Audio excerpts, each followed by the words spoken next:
Hi everyone, this is Julia with Exclusively Dance Studios. Today we're going to work on our feet strength. I would like you to find tennis ball or golf ball. Both work very well. And in sitting position, put the feet on the floor and place the ball between inside edges of your heels.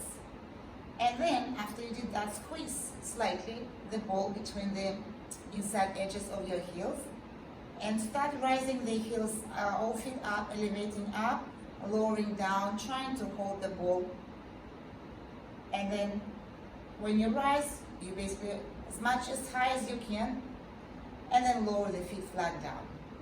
And then same thing you can try with a small ball, the golf ball. It's a little bit more challenging.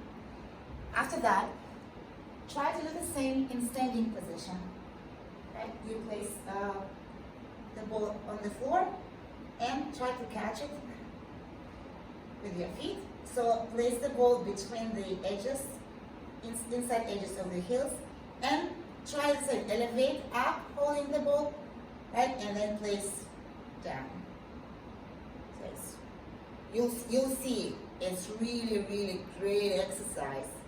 It works all your muscles and makes your feet much stronger.